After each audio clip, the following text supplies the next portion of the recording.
It was on a dreary November evening that I sat by the hearth at 221B Baker Street, my medical journals open before me, though my attention continually drifted toward my companion. Holmes reclined in his armchair, his long fingers steepled beneath his chin, his sharp grey eyes fixed upon the ceiling with an expression of profound dissatisfaction. Outside, the London fog had rolled in thick and oppressive, curling against the window panes like some sentient force. "I am, I confess, utterly bored, Watson," he declared at last, exhaling a slow breath. "Crime has become deplorably mundane. I have read every newspaper, analysed every report, and yet not one singularity worthy of investigation has presented itself." I set my journal aside. "Surely, Holmes, the criminal world has not ground to a halt."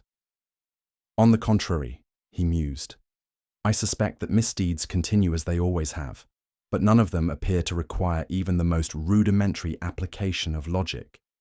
The mind starves without stimulation, Watson." He gestured toward the untouched pile of correspondence upon the table. "Even my own post yields nothing but trifling requests and the absurd complaints of the unimaginative." Seeking to divert his mood, I reached for the evening paper. "Perhaps you have overlooked something. There was a rather strange report in Hampshire." Holmes held up a hand. "My dear Watson, I require an enigma of substance, not the superstitious ramblings of provincial minds." He sighed. "No, I fear the evening shall pass without relief." At that moment, a firm knock sounded at the door below. Holmes sat upright, his keen gaze flickering to mine. "Ah," he murmured. "Perhaps the night has found its intrigue after all." The measured tread of Mrs. Hudson's step on the stair preceded her arrival. She appeared in the doorway, her usual composure laced with mild curiosity. "A gentleman to see you, Mr. Holmes," she announced. "He seems in some distress." "Show him in," Holmes said briskly, all signs of his former malaise vanishing at once. A moment later, a man entered, tall, well-dressed, and with the unmistakable air of one burdened by great anxiety. His dark hair was neatly combed, but his eyes, deep-set and weary, betrayed a mind troubled beyond endurance. "Mr. Sherlock Holmes," he said, his voice taut. I apologize for the lateness of the hour, but I had no choice." Holmes regarded him keenly. "You are a man of science, I perceive. A physician, most likely." The visitor started. "Yes, Dr. Edgar Lockwood. But how?" Holmes waved a hand. "The faint indentation upon your thumb and forefinger, common among those accustomed to holding surgical instruments. But let us not delay. Pray, take a seat and tell us what brings you here." Dr. Lockwood hesitated, as though struggling to articulate the very nature of his errand. "It is," he said at last, "an impossibility. A case that defies reason itself. I come to you because no ordinary man could hope to make sense of it." Holmes leaned forward, his expression sharpening. "Then, my dear doctor," he said, "you have come to precisely the right place." Dr. Edgar Lockwood drew a deep breath, as though steeling himself for the words he was about to utter. Holmes, ever the keen observer, leaned forward slightly, his sharp eyes fixed upon the man with an intensity that would have unsettled a weaker soul. "It was 3 days ago," Lockwood began, his voice steady despite the obvious weight of the tale.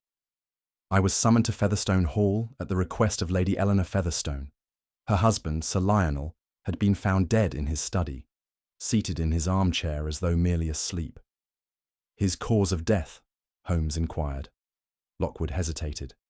"That, Mr. Holmes, is precisely the matter that defies reason. When I examined the body, I found no signs of struggle, no wounds or indications of foul play. And yet," he swallowed, as if reluctant to give voice to the absurdity of his own findings, "his body was warm." "Warm?" I repeated, frowning. "Yes, Dr. Watson. Though he had been dead for nearly 3 days, his flesh retained the heat of life. There was no rigor mortis, no natural pallor of death. It was as if—" He hesitated, "as if the very laws of nature had been defied." Holmes drummed his fingers upon the arm of his chair. Curious. And what explanation was given? Lockwood's expression darkened. None that I could accept. The villagers whisper of a curse, of unnatural forces at work in Featherstone Hall. They believe Sir Lionel was doomed by something beyond human comprehension. Holmes's lips curled faintly. And you, Doctor? Do you believe in such things? Of course not, Lockwood said vehemently. I believe this to be the work of man, not spirit. But how it was done and why— He spread his hands helplessly. That is beyond me. Holmes's eyes gleamed with intrigue. Indeed, the room fell into a momentary silence, broken only by the faint crackling of the fire. Holmes, still contemplative, reached for his pipe, but made no move to light it. The villagers speak of a curse, Lockwood continued, his voice quieter now, as though he found the very notion distasteful. It is said that the Featherstone family has long been plagued by unnatural deaths, strange afflictions, sudden illnesses, accidents that defy explanation. And yet, Holmes interjected, Sir Lionel did not fall from his horse, nor was he struck by some phantom illness. He sat, unmarked, in his chair and simply ceased to be. Lockwood inclined his head. Precisely, Mr. Holmes. That is what troubles me. The villagers accept his death as another chapter in the family's cursed history. Lady Eleanor, for her part, seems indifferent, as though she too has resigned herself to this fate. Holmes's fingers tightened briefly around his unlit pipe. A convenient excuse, he murmured. When fear is allowed to govern reason, even the most unnatural events can be left unquestioned. Lockwood nodded. That is why I have come to you. I do not believe in curses, but I do believe that something terrible has been concealed. Holmes exhaled slowly. And so do I. For a moment, Holmes was silent, his expression unreadable. Then, with a suddenness that startled even me, he rose to his feet. We leave for Hampshire at first light. Lockwood blinked. Then, you accept the case? Holmes turned to him with a faint smile. I would be a poor student of my own methods if I did not. A warm corpse after 72 hours. Either the laws of nature have been rewritten, or someone has been playing a most elaborate game. Lockwood exhaled, relief flickering across his features. I reached for my watch. The first train leaves shortly after dawn. That should give us time to prepare. Holmes nodded, already deep in thought. Watson, ensure we have everything we require. I suspect this will not be an ordinary investigation. Lockwood stood, his earlier anxiety giving way to something close to hope. You have my gratitude, Mr. Holmes. Holmes merely waved a hand. Gratitude is unnecessary, Doctor. The truth, however, that is something I find most rewarding. And with that, the case had begun. The rhythmic clatter of the train upon the rails provided an almost hypnotic accompaniment to my thoughts as I sat opposite Holmes, watching the countryside roll past in a blur of grey and brown. The morning mist still clung to the fields, curling around the hedgerows like ghostly tendrils. My companion, however, paid little heed to the shifting landscape. He sat with his chin resting upon his hand, his gaze fixed upon the horizon, though I suspected it was not the scenery that occupied his mind. You are uncharacteristically quiet, Holmes, I remarked at last. He stirred slightly, his fingers drumming upon the windowsill. I am considering, Watson, the precise nature of our new puzzle. There is something most singular about it, do you not think? Singular indeed, I replied. A corpse that defies the very nature of death. If there were ever a case to suggest supernatural forces at work, this would surely be it. Holmes turned his keen gaze upon me. Come now, Watson. You know my views on such matters. The world is full of phenomena that, at first glance, appear to contradict reason, but they are simply riddles awaiting a logical solution. There is no magic here, only science, manipulated to deceive. You are already certain of this. As certain as I am that a warm corpse does not belong in the natural order, he replied. The question, my dear Watson, is not whether this is a trick, but rather how it was executed. He paused, tapping a long finger against his temple. Consider, what if the error lies not in the body's warmth, but in our expectation that it should be cold?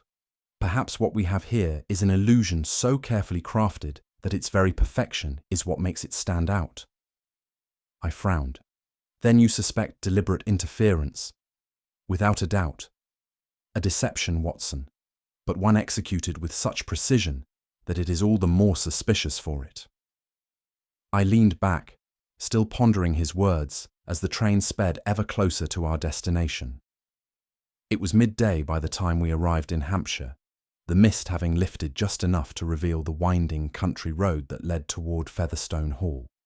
Our hired carriage made its slow, deliberate way along the path, the great house coming into view like some ancient spectre emerging from the gloom. Holmes, ever watchful, took in the details with a glance. A fine estate, he murmured, and yet one that seems curiously reluctant to welcome visitors. Indeed, there was something oppressive about the house, its ivy-clad walls standing tall against the grey sky, the windows dark and lifeless, as though the building itself mourned its master. Even the birds seemed to give it a wide berth, the air thick with an unnatural stillness. As we drew closer, I noted a lone figure waiting at the entrance. She was clad in the deepest mourning, her posture straight and composed, her expression unreadable. Lady Eleanor Featherstone was a woman of striking beauty, her dark eyes calm and unwavering as they met ours. "You are expected," she said simply, her voice devoid of emotion. "I trust your journey was a pleasant one." Holmes inclined his head. "Quite." If she noted the sharpness of his gaze as he studied her, she gave no sign. "Come," she said, turning on her heel. "There is much to discuss." I watched her as she led us into the house, struck by her cold detachment. There was no grief in her bearing, no sorrow in her tone. If her husband's death had affected her at all, she was most skilled at concealing it. Holmes, I observed, was watching her just as keenly. Holmes and I were led through the dimly lit corridors of Featherstone Hall, Lady Eleanor walking ahead of us with steady, measured steps. The hush that hung over the house was unnatural, as though even the walls knew some terrible secret. At last, we reached the study.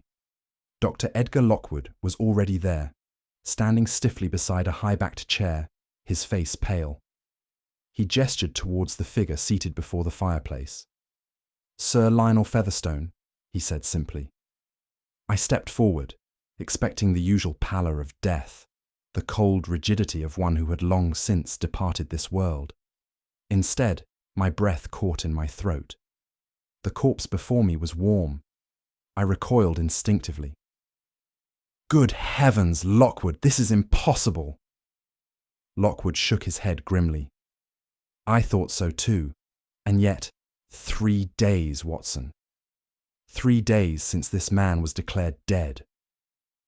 Holmes had already stepped forward, his gaze sharp and calculating as he observed the body. Without hesitation, he pressed his long fingers against Sir Lionel's wrist, then the side of his throat. He withdrew them thoughtfully, as though confirming something to himself. "No rigor mortis," he murmured, "no paling of the skin." He turned his attention to the face of the deceased, brushing a thumb lightly across the cheekbone. "And here, observe, Watson, the complexion. A slight flush remains, almost as if blood still circulates beneath the skin." I finished, my voice hushed. Holmes nodded. "And yet we both know that is not possible. Death is not so easily defied." I swallowed hard, examining the body with a more clinical eye. "No sign of a struggle," I noted. "No visible wounds. If we are to believe this was murder, then it was not by any conventional means." Holmes studied Sir Lionel's posture. "See how he sits, Watson. Not slumped, not collapsed. Seated, his right hand gripping the armrest as though—" He broke off, his gaze darkening, as though he knew what was coming. A silence fell between us. The presence of the body, still warm, yet undeniably lifeless, was an affront to all natural laws. At last, Holmes straightened. "He has been dead for days," he said quietly, "and yet death refuses to take hold of him." Holmes did not speak for a moment. His keen eyes swept the study, taking in every minute detail. I had seen that expression before, the expression of a man whose mind was already assembling the pieces of an unseen puzzle. He moved without hesitation, crouching beside the chair where Sir Lionel sat. "Watson," he said, his tone sharp, "do you detect it?" I inhaled deeply and frowned. "There is a scent, faint but familiar." Holmes reached beneath the desk and retrieved a small, shattered bottle. "Perfume," he said, "or rather, a clever disguise." He held the glass up to the light. "Something was concealed beneath this scent, Watson. Something meant to be masked." I considered this. Poison? Perhaps. He did not elaborate, but instead turned his attention to the deceased's right hand, still tightly clenched upon the armrest. With a deft movement, Holmes pried the fingers apart. "He was gripping it even at the moment of death," I murmured. "Indeed. Which tells us, Watson, that his passing was not instantaneous." Holmes glanced up. He knew something was wrong. He had time to react, but not to escape it. My gaze drifted to the unlit fireplace. "Strange," I said. "The room is bitterly cold, yet the fire has not been used." Holmes smiled faintly. "An excellent observation, and it raises a question. Was the warmth of the body meant to deceive us, to make us believe this man had died mere moments before being found?" A chill ran through me, and I found myself glancing once more at the unnaturally preserved corpse. Holmes stood, slipping the broken perfume bottle into his coat pocket. "This was no ordinary death, Watson," he said. "It was engineered." Holmes stood motionless for a moment, his gaze fixed on the broken perfume bottle he had pocketed moments earlier. Then, with the air of a man arriving at some silent conclusion, he turned to Lady Eleanor. "Tell me, madam," he said, "did your husband conduct much of his work here in the study?" She regarded him coolly. "Number." "His study was where he entertained visitors, or where he retired in the evenings. His true work, if one could call it that, was done elsewhere." Holmes's eyes gleamed. "Ah, and where was that?" A brief hesitation. Then, with an almost imperceptible sigh, she answered, "The greenhouse." "The greenhouse," I repeated. She nodded. "Sir Lionel spent more time there than he did in his own home. It was his laboratory, his retreat from the world. Whatever he was working on, it consumed him." Holmes steepled his fingers. "And since his death?" "It has been locked. No one has entered." Holmes's interest sharpened. "By whose order?" "By my own," she said simply. "I saw no reason to disturb it." Holmes turned to me with an expression I knew all too well. "Watson," he said briskly, "I believe we have tarried long enough. The dead may be silent, but their secrets have a habit of lingering." He straightened, adjusting his coat. "We must see this greenhouse at once." Lady Eleanor did not protest, but as she turned to lead us from the room, I could not shake the feeling that she had known all along that this moment would come. Holmes and I were led into the drawing room of Featherstone Hall, where Lady Eleanor awaited us with an air of unshaken composure. She sat in a high-backed chair near the hearth, her widow's garments arranged with the meticulousness of a woman who knew she was being observed. The room itself was large and richly furnished, yet there was a strange coldness to it, as though mourning had not yet found its place within these walls. She did not rise as we entered, nor did she exhibit any trace of the sorrow one might expect from a grieving widow. Instead, she regarded us with the faintest arch of her brow, as though we were an interruption rather than her late husband's appointed investigators. Holmes inclined his head. "Lady Eleanor, I appreciate your time." Her lips curved into the ghost of a smile. "It is freely given, Mr. Holmes. though I confess I do not see what further inquiry can accomplish. My husband is dead. That is all there is to know. I shifted uncomfortably, watching her for any sign of grief, but there was none, only a calculated detachment. You do not seem troubled by his passing, I remarked cautiously.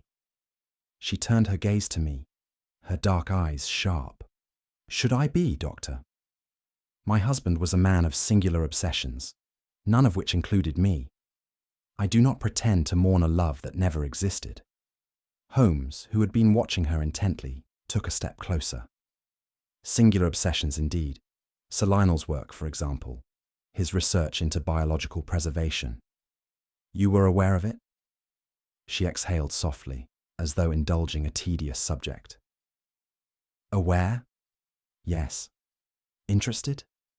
My husband locked himself away with his books and his experiments, seeking answers to questions no sane man should ask. He believed himself on the brink of something extraordinary. A slight smirk touched her lips. Perhaps he was. But, as you can see, Mr. Holmes, death remains undefeated. Holmes did not answer at once. Instead, his gaze flickered downward, settling briefly upon her hands where they rested on the chair's arms. A mere second passed before he straightened again, but I had seen it, the faintest narrowing of his eyes, the subtle tension in his jaw. He had noticed something. He clasped his hands behind his back. Tell me, Lady Eleanor, did your husband ever share the details of his work with you? She gave a short laugh. He spared me the burden of understanding his genius. She lifted one hand in a careless gesture, and for the first time I saw what Holmes had noticed. Faint yellowish stains, barely visible against her pale skin, clung to the inside of her wrists. Not ink, not age, but something chemical. Holmes smiled, though it did not reach his eyes. I see. Thank you for your time, madam. You have been most enlightening. As we departed the room, I turned to him in hushed urgency. Holmes, those stains. His eyes gleamed. Yes, Watson, it would seem Lady Eleanor is not so uninvolved as she would have us believe. Holmes and I were led to a dimly lit chamber at the rear of the house, where Dr. Percival Kent had taken up temporary residence. The study, if it could be called such, was in a state of disarray. Medical texts lay open upon the desk, glass vials and instruments were scattered haphazardly, and the air was thick with the acrid scent of chemicals. The man himself stood near the window, his back to us, his hands clasped behind him in a posture of forced composure. At our entrance, he turned, revealing a pale and deeply lined face. There was something decidedly uneasy in his countenance.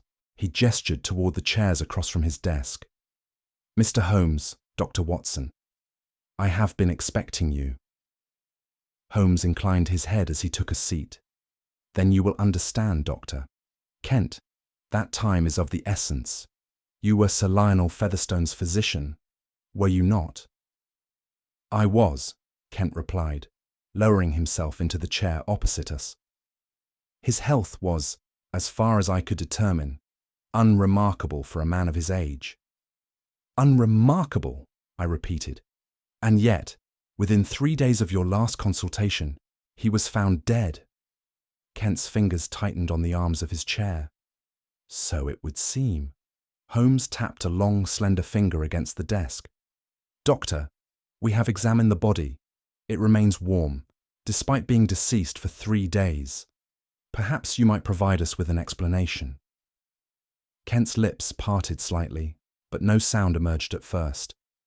Then, after a brief pause, he exhaled and spread his hands. I cannot explain it. Holmes studied him with an unreadable expression. Surely a man of your profession can offer some hypothesis. Kent shifted uncomfortably. There are certain anomalies in the field of medicine that even science has yet to understand. Holmes leaned forward slightly. And yet, Doctor, the warmth of the deceased is not a minor anomaly. It is a physical impossibility. Kent swallowed. His gaze flickered toward the vials on his desk, then quickly away. I had observed such gestures before, the involuntary glance of a man guarding a secret. Holmes, ever perceptive, noted it as well. "Tell me, Dr. Kent," he said smoothly, "what precisely was the cause of Sir Lionel's death?" Kent's jaw tightened. "Apoplexy, most likely." "Most likely," Holmes echoed. "And yet, you signed no formal death certificate." Kent hesitated a fraction too long before responding. "There were complications." Holmes's gaze was unwavering. "Complications, indeed." For a moment, Kent's hand twitched toward the inkwell on his desk, then stilled. His composure, fragile as it was, seemed to teeter on the brink of collapse. Holmes steepled his fingers. "One final question, Doctor. Was Sir Lionel experimenting on himself?" Kent's breath caught. His fingers tightened against the desk. I do not know." Holmes regarded him in silence for several seconds. Then, rising to his feet, he gestured for me to follow. As we reached the door, he glanced back. "Dr. Kent, should you recall anything further, you will, of course, inform me immediately." Kent did not answer. Holmes stepped into the corridor, his expression unreadable. "Watson," he murmured, "I believe we have just spoken to a man who knows far more than he is willing to admit." From Dr. Kent's office, Holmes led me through the dim corridors of Featherstone Hall until we reached a smaller sitting room where a young man stood waiting. He was slight of frame, well-dressed, and bore a strong resemblance to Sir Lionel in the sharpness of his features. But where Sir Lionel's gaze had once been keen and authoritative, Andrew Bellamy's eyes darted about the room with unmistakable unease. At our entrance, he straightened. "Mr. Holmes," he said, extending a hand. "And Dr. Watson, I presume." Holmes inclined his head but did not immediately take the offered hand. Instead, he regarded the young man with that piercing, unreadable stare of his. "You are Sir Lionel's nephew," he said, "and now, by legal right, his heir." Bellamy hesitated before nodding. "Yes, the estate falls to me." "You must forgive my directness," Holmes continued, "but was there any discontent between yourself and your uncle?" Bellamy gave a nervous little laugh.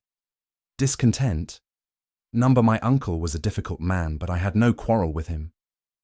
"And yet," Holmes mused, "you were away in London at the time of his death." Bellamy's mouth tightened. "I was. I had business to attend to."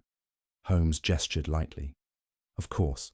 And may I ask, did your uncle ever discuss his research with you?" The question had an immediate effect. Bellamy's fingers twitched toward his cufflinks, adjusting them in a manner that struck me as wholly unconscious. "Research," he repeated. My uncle's work was his own. I never understood it, nor did I much care to." Holmes tilted his head slightly. "You never inquired?" Bellamy gave a feeble smile. "I preferred to keep my conversations with my uncle to matters of business. Science was never of much interest to me." Holmes leaned back in his chair, watching Bellamy closely. "And yet, Mr. Bellamy, it would seem that your uncle's science was the very thing that led to his unnatural demise." Bellamy swallowed. His fingers resumed their restless movement, shifting from his cufflinks to the hem of his sleeve. Holmes let the silence stretch just long enough to unsettle him further. Then, with perfect calm, he said, "Tell me, Mr. Bellamy, had you ever heard of the thermophoric elixir?" The colour drained from Bellamy's face. For a fraction of a second, his carefully composed mask slipped. His lips parted, but no words emerged. Holmes smiled thinly.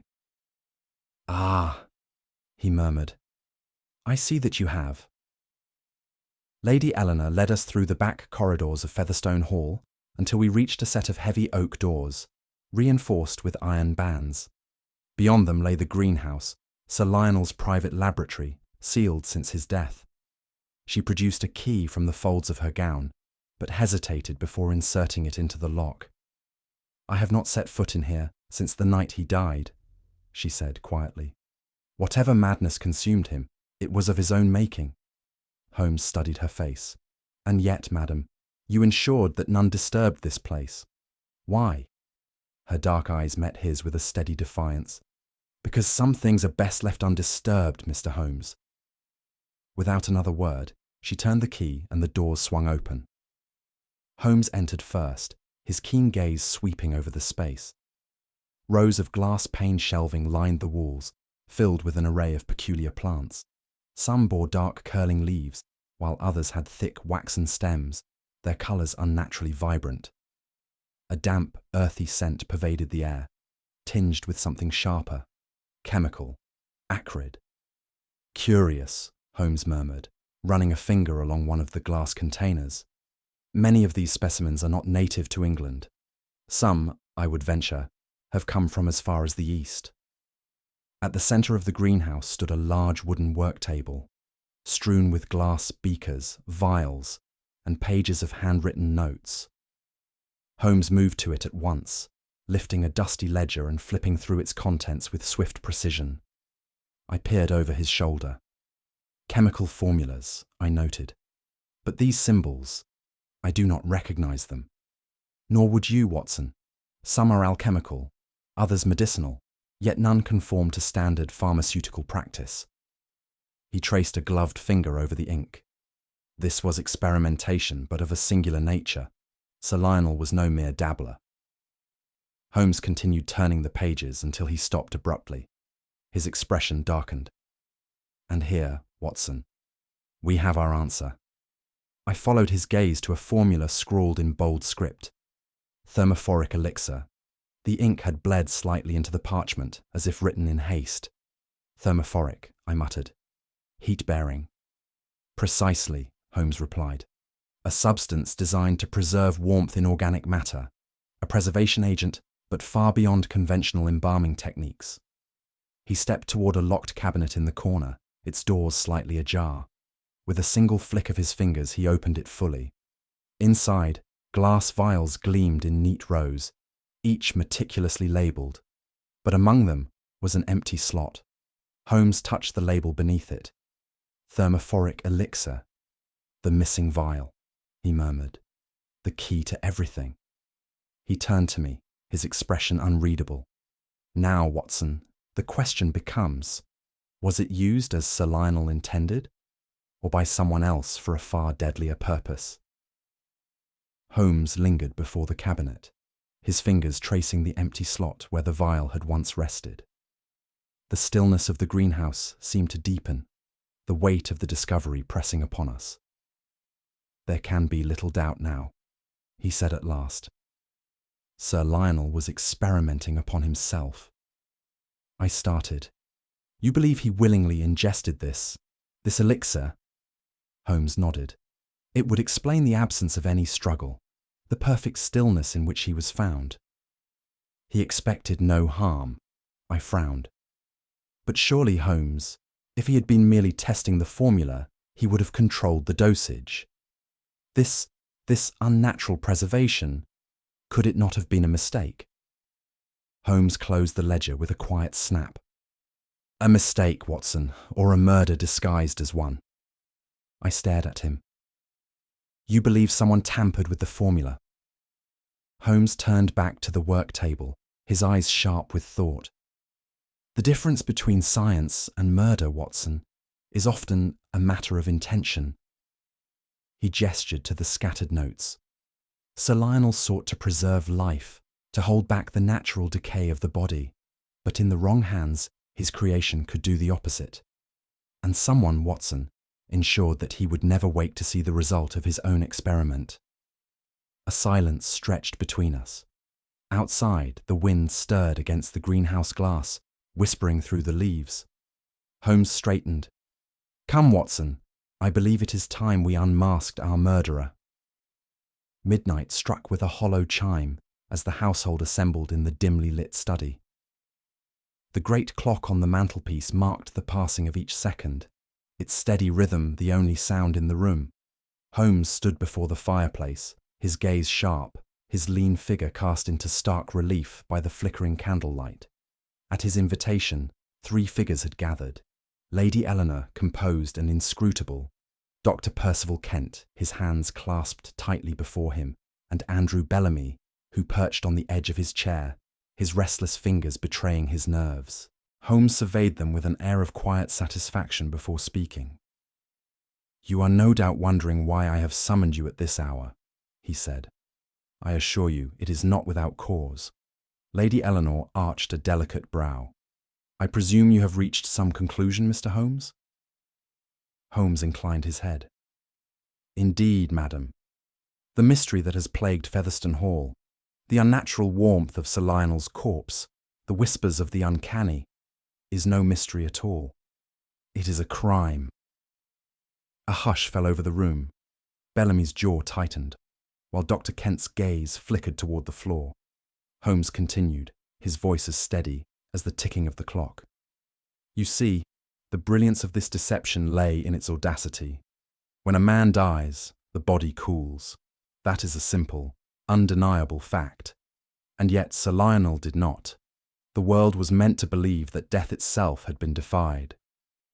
He allowed his words to settle, his keen eyes watching the gathered faces for any reaction.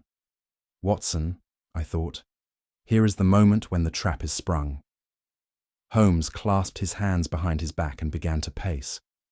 "Let us begin, as all logical inquiries must, with the facts," he said.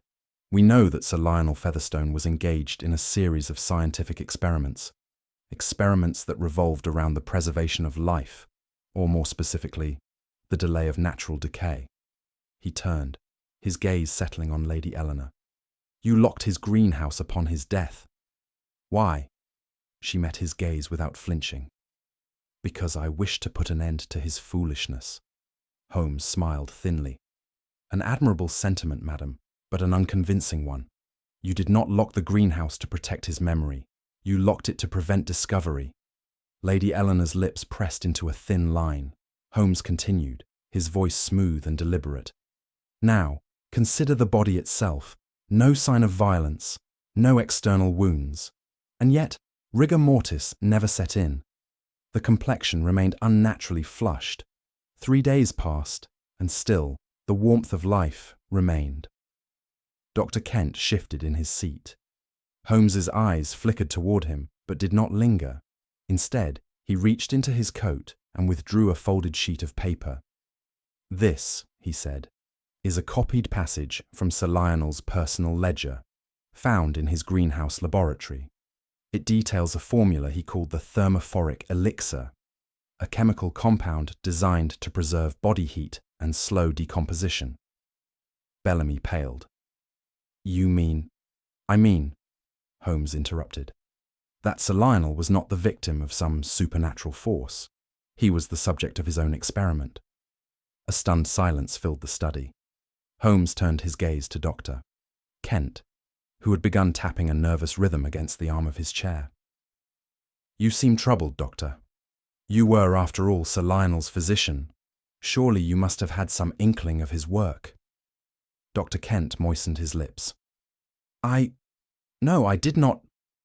Holmes held up a hand. "Ah, but here is where it grows most interesting. Sir Lionel may have administered the elixir to himself, but there remains one vital question. Was it he who controlled the dosage?" Dr. Kent's fingers twitched. Holmes smiled. "Gentlemen," he said, "I believe we have our culprit."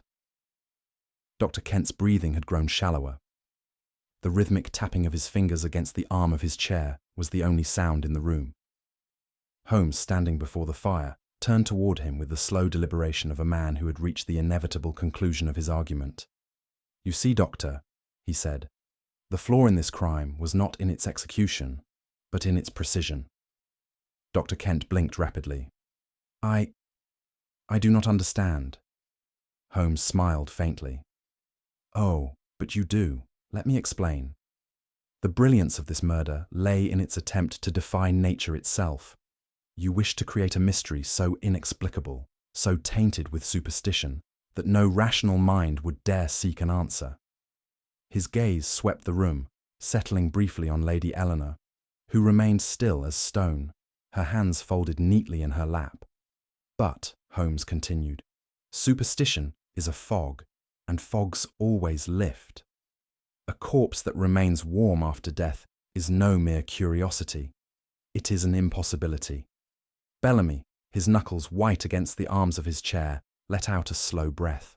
"Then, you mean to say," Holmes turned to him.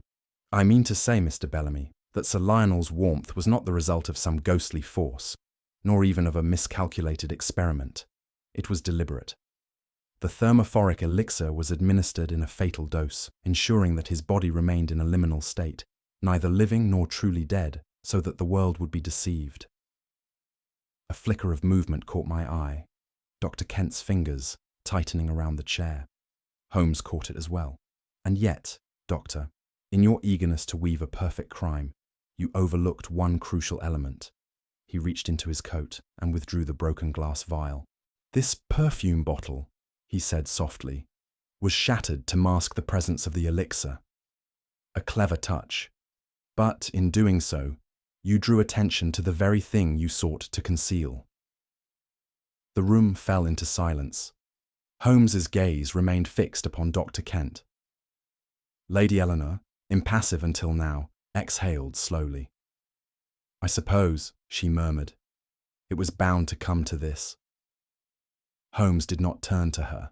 His eyes remained locked upon the trembling form of Dr. Kent, who had at last realized that there was no escape.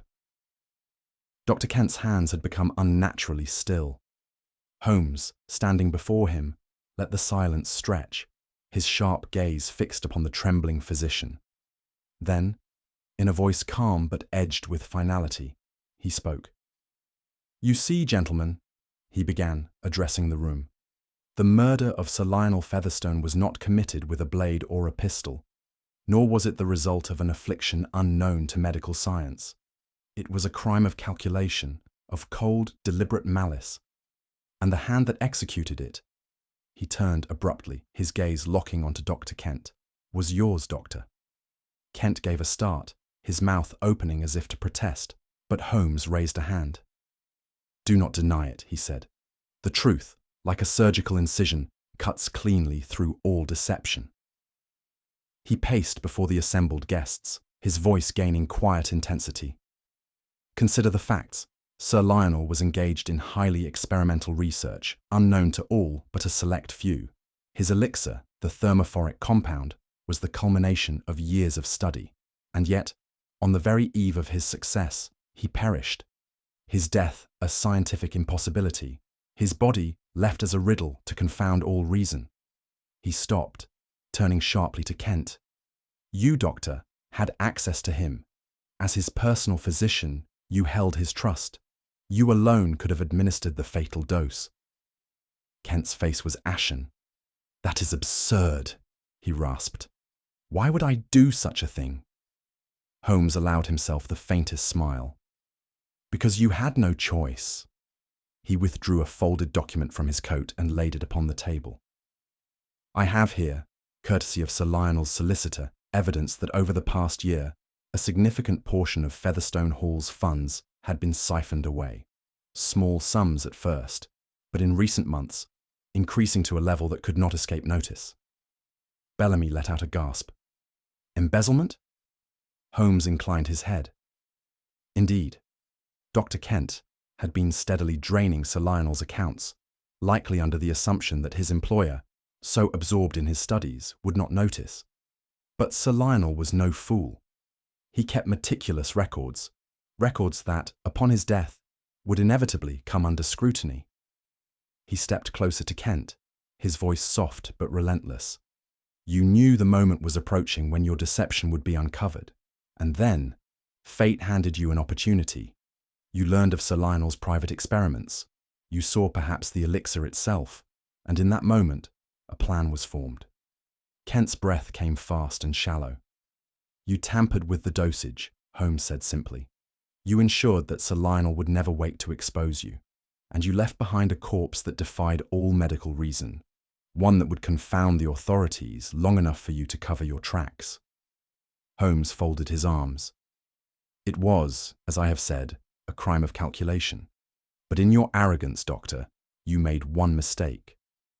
A bead of sweat rolled down Kent's temple. "And what was that?" he whispered. Holmes smiled coolly. "You underestimated me." For a moment, Dr. Kent remained frozen.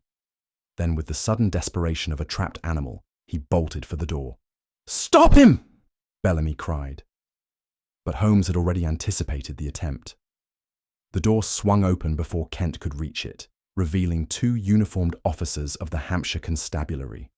The doctor skidded to a halt, his chest heaving. Holmes gave a slight nod. "You will find him most eager to confess, Inspector." Kent let out a strangled breath, then sank into the nearest chair. His voice, when he spoke, was hoarse. I had no choice," he murmured. "He would have ruined me, my debts, my reputation." He lifted his hands to his face, defeated. "I never meant to kill him. I only wanted to delay him, to buy myself time." Holmes regarded him with mild disdain. "Murder, Doctor, is rarely committed by intention. It is simply the final step of a crime that began long before." Then he turned to Lady Eleanor. "And you, madam, you knew?" A faint smile touched her lips. "Of course I knew." Bellamy sprang to his feet. "You knew and did nothing?" She shrugged. "My husband was already doomed. Why should I have intervened?" Holmes exhaled. "Watson," he murmured, "I believe our work here is done." Holmes stood before the assembled company, his hands clasped behind his back, his keen eyes sweeping across their faces. The room was thick with the weight of revelation, the stillness punctuated only by the occasional creak of the old house settling into its bones. "You must understand," he began, his voice measured and deliberate, "that the brilliance of this crime lay not in its audacity, but in its restraint, a deception so meticulously crafted that, at first glance, it seemed to defy nature itself." His gaze flickered toward Dr. Kent, who sat rigid in his chair, his face pale and drawn. "The moment I laid hands upon Sir Lionel's body, I knew that this was not a case of some inexplicable phenomenon. No corpse remains warm after death, not without cause. It was the first and most damning indication that his demise was not a natural one." He turned, pacing slowly before the hearth. "Then there was the matter of the thermophoric elixir, a substance of Sir Lionel's own creation, designed to preserve warmth in organic matter beyond the limits of natural law. A remarkable discovery, but one that, in the wrong hands, could be twisted into something far more insidious." Lady Eleanor, still composed, regarded Holmes with an air of faint amusement. "And yet, Mr. Holmes, you claim that my husband was murdered. Are you certain that he did not simply fall victim to his own recklessness?" Holmes inclined his head. "A fair question, madam, and one I considered. But if Sir Lionel had miscalculated, if he had administered too great a dose of his own elixir, we might have found his body in his laboratory, surrounded by his notes. Instead, we found him seated upright, appearing almost untouched by death, his right hand clenched upon the armrest as if he had realized, too late, what had been done to him," I murmured. Holmes nodded. "Precisely, Watson. The evidence suggested not a scientist's folly, but a calculated act." His gaze settled on the broken perfume bottle upon the table. "And then there was this. A bottle shattered deliberately, its scent heavy in the air upon our arrival. At first glance, an insignificant detail, but in reality, a masterstroke of misdirection." He lifted the broken vial between two fingers. "The elixir, you see, possesses a distinct chemical odour, one that would have lingered upon Sir Lionel's person. But our murderer, in a final attempt to conceal their crime, shattered this bottle near his body, masking the scent beneath an overwhelming cloud of fragrance." Bellamy exhaled sharply. Then you mean to say that every detail was intentional?" Holmes smiled thinly. "Oh, my dear Mr. Bellamy, not only intentional, but necessary, and therein lay the killer's mistake. The crime was too perfect, and perfection, gentlemen, is the most unnatural thing of all." Holmes allowed the silence to stretch for a moment, his gaze sweeping across the assembled company. Outside, the wind pressed against the windows, whispering like the murmurs of the villagers who had so eagerly accepted the supernatural as an explanation for Sir Lionel's death. "How easily men surrender to superstition," Holmes said at last, his voice crisp and precise. a warm corpse, an unnatural preservation. Whispers of curses and hauntings were inevitable. And yet, the truth, as always, is far simpler. He turned back to Dr. Kent, whose trembling hands remained clenched in his lap. Sir Lionel was no ordinary victim. He was a man of science, conducting research that few could understand. That made him vulnerable, not to the forces of darkness, but to the cunning of man. Kent swallowed hard. You cannot prove that I—" Holmes cut across him smoothly. "The proof, Doctor, is in the very nature of the crime. This was no hasty act of violence, no crude attempt at murder. It was a crime of calculation, one that required both knowledge and opportunity. And you, Doctor, possess both." "Watson," I thought, "consider how neatly it was done." He stepped toward the desk, tapping the open ledger with a single finger. Sir Lionel believed he was on the cusp of a scientific breakthrough, a formula that could slow decomposition, preserve warmth, and in theory, suspend death itself. A dangerous pursuit, but not a fatal one. Not, at least, until another hand interfered. Bellamy exhaled sharply. "Then you believe he was murdered?" Holmes turned to him with the faintest trace of amusement. "I would hardly have assembled you all at this hour to declare it an accident, Mr. Bellamy." His expression darkened. Sir Lionel had been experimenting on himself, which made the crime all the easier. The murderer needed no force, no blade, no weapon save one. A subtle alteration to the very substance he trusted. He gestured toward the empty slot in the cabinet where the thermophoric elixir had once rested. A compound designed to preserve life was transformed into an agent of death.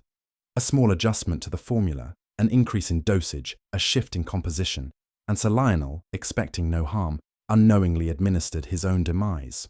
Dr. Kent licked his lips, his gaze darting toward the door. "But why would I do such a thing?" Holmes turned fully toward him now, his expression cold and precise. "Because, Doctor, you required time.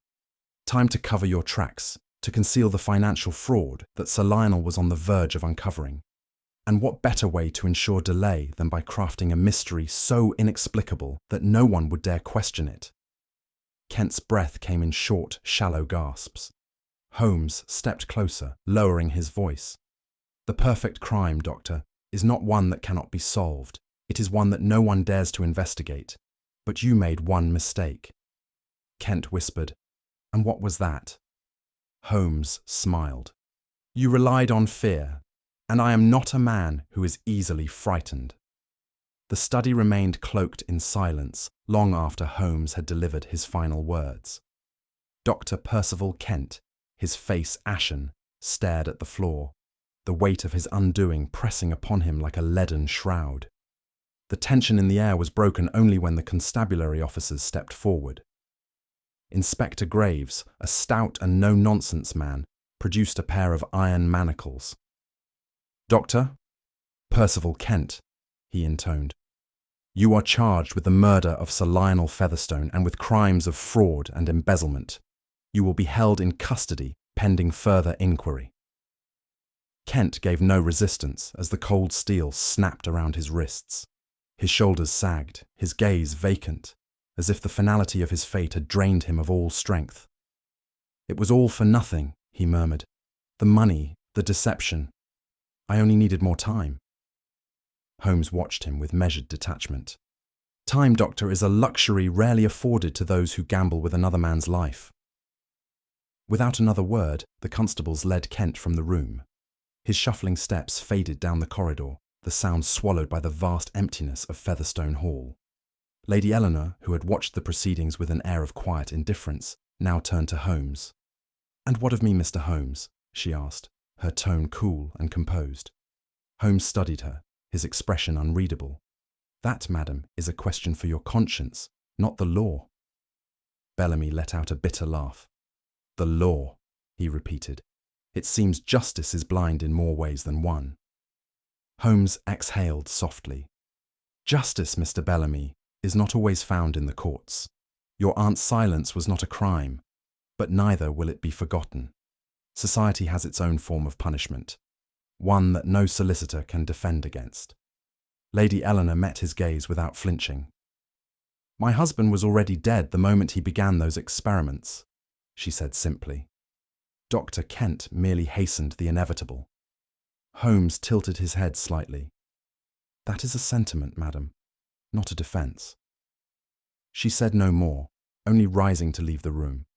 No charges would be brought against her, but her fate had been sealed in another way. Wherever she went, whispers would follow. Her name would be spoken in hushed tones, her presence in society tolerated but never welcomed. Bellamy, still pale from the night's revelations, turned to Holmes. "Featherstone Hall belongs to me now. I'll not have my uncle's legacy haunting it." Holmes raised a brow. "You intend to sell the estate?" Bellamy shook his head. "Number. But his work, his notes, his research, it all ends here." He gestured toward the greenhouse. "Tomorrow, I will see that every trace of it is burned." Holmes gave a small nod. A fitting end for knowledge that was never meant to be misused. And with that, the case of Sir Lionel Featherstone was at last laid to rest. Dawn broke over Hampshire as Holmes and I stood upon the gravel drive, the great house of Featherstone Hall looming behind us. A light mist curled through the trees, and the first chill of morning seeped into the air. Bellamy had kept his word. Even as we departed, servants moved through the estate, gathering Sir Lionel's notebooks, his ledgers, his research, every trace of his life's work. By midday, it would all be consigned to the fire. As I watched the estate fade into the grey morning, I could not suppress a shiver. "A terrible end to a man's ambition," I murmured. "To have sought knowledge so desperately, only for it to be reduced to ash." Holmes, standing beside me, drew out his pocket watch and snapped it open. "Knowledge, Watson, is only as valuable as the hands that wield it. Sir Lionel's discoveries may have been extraordinary, but extraordinary knowledge in reckless hands leads only to ruin." He snapped the watch shut. "Our train awaits." We climbed into the waiting carriage, and as it jolted forward, I cast one last glance at the house. The great stone facade remained unchanged, its windows dark, its secrets buried now with its master. We left Featherstone Hall behind us, its legend already fading into whispers. The train to London rattled steadily along the tracks, the countryside slipping past in a haze of muted colours. Holmes sat opposite me, his long fingers steepled, his gaze distant as smoke curled lazily from his pipe. For a long while, neither of us spoke. Then, at last, I broke the silence. "There was something deeply unsettling about this case, Holmes," I admitted. "Even death itself had been manipulated by human hands." Holmes exhaled, his sharp grey eyes shifting to meet mine. "An illusion, Watson. No different from any other." He tapped the edge of his pipe against the armrest. "The world is rarely as mysterious as it appears. Only the limits of our own knowledge deceive us." I watched him, waiting for some further reflection, but none came. To him, the case was concluded, the puzzle solved and set aside. The train pressed forward, the wheels singing their steady song against the rails. Outside, the familiar veil of London fog began to creep along the edges of the city. And I knew, as always, that Holmes had once again stripped the extraordinary down to cold, rational truth. The mystery was gone. Only logic remained. The train pressed onward toward London, its rhythmic motion a steady companion to our thoughts. Holmes sat across from me, his sharp profile framed by the rising tendrils of pipe smoke. I had long since grown accustomed to his silences, but something about this case still weighed on my mind. "You once told me, Holmes, that murder is rarely perfect," I mused. "That the criminal always leaves behind a thread, however fine, for the keen observer to follow. And yet, had it not been for the warmth of Sir Lionel's body, an impossibility in itself, this crime might never have been uncovered." Holmes exhaled a slow plume of smoke, his gaze fixed on the passing countryside. "Every deception, Watson, no matter how meticulously crafted, contains within it the seed of its own undoing. The greatest mistake a murderer can make is to believe himself infallible. He tapped the bowl of his pipe. Dr. Kent sought to baffle the world with a perfect crime, and yet, in doing so, he committed the one sin no criminal should. He made the mystery too perfect. I considered this. So, in the end, it was not science, nor even malice, that betrayed him. It was arrogance. Holmes gave a rare smile. A most dangerous flaw, my dear Watson. He fell into silence once more, and I leaned back against my seat, watching as the fog of London began to swallow the train's path. Holmes claims that every crime contains a fatal flaw, some overlooked detail that ultimately leads to the culprit's downfall. But what do you think, Doctor? Kent's greatest mistake was? Was it his reliance on superstition, his underestimation of Holmes, or something else entirely? Share your thoughts in the comments below, and if you enjoy unraveling the mysteries of Baker Street, be sure to subscribe for more Sherlock Holmes cases. Don't forget to share this mystery with fellow detectives. After all, every great case deserves a second set of eyes. Until next time, the game is afoot.